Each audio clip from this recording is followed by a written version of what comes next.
Reviens, reviens Soulamite, reviens, reviens, que nous te regardions. Cantique des Cantiques 6-13. Dans la version française, chapitre 1, verset 7. L'âme qui demeure avec le Seigneur a vite l'intuition d'un pas fait hors de sa volonté. Mais comprendre sa faute, c'est pour elle retourner aussitôt en arrière, sans l'ombre d'une hésitation. Ceci entraîne une confession de péché, suivie du pardon qui lui est accordé par le sang précieux de Christ. L'appel, les termes de cet appel montrent que la Soulamite s'est enfuie pour se réfugier dans sa sur-retraite, le sanctuaire de Dieu.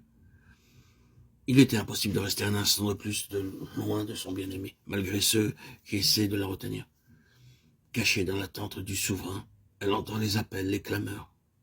Reviens, que nous te regardions. Ceux qui l'appellent refusent de la perdre. Il a à craindre qu'il s'attache à l'instrument, le vase de terre, qui illumine la présence du Seigneur. Il l'assiège de leur demande. Elle est recherchée et comme une ville non délaissée. Ésaïe 62-12. Ta vie aura plus d'éclat que le soleil à son midi. Plusieurs te rechercheront ou te courtiseront. Job 11-17-19. Qu'avez-vous à regarder la Soulamite, comme la danse de Mahanaïm, Cantique 6-13, à ceux qui recherchent celle qui est cachée en lui. C'est maintenant le Seigneur qui parle.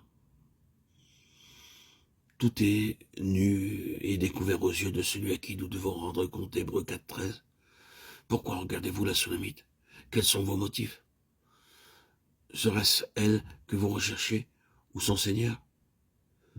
Et il reprend avec douceur cet élément terrestre qu'il discerne dans ses nobles âmes et ajoute: pourquoi regardez-vous la Soulamite comme la danse de Mahanaïm? Sa parole est vivante et efficace, pénétrante, jusqu'à partager l'âme de l'esprit. Elle juge les sentiments et les pensées du cœur. Hébreux 4-1-2. Ce désir de regarder la Soulamite n'est évidemment pas dépourvu d'éléments terrestres. Elle leur plaît, elle est agréable. Ils aiment à l'entendre. Mahanaïm signifie deux légions. Jacob donne ce nom à l'endroit où Dieu l'a rencontré. Genèse 32, 1-2. Dans d'autres versions, il est traduit deux camps. Jacob donne ce nom à l'endroit où Dieu l'a rencontré. Genèse 32, 1-2. Pourquoi regardez-vous à la Soulamite comme à la rencontre de deux légions d'anges, de deux camps d'anges? Le bien-aimé a peut-être discerné que ces chrétiens ont vu en la Soulamite, au-delà de ce qui est écrit. Saint Paul refuse de parler de la gloire des révélations dont il a été l'objet, afin que personne n'ait de moi, dit-il, une opinion supérieure à ce qu'il voit. 2 Corinthiens 12, 6, un pécheur sauvé par grâce.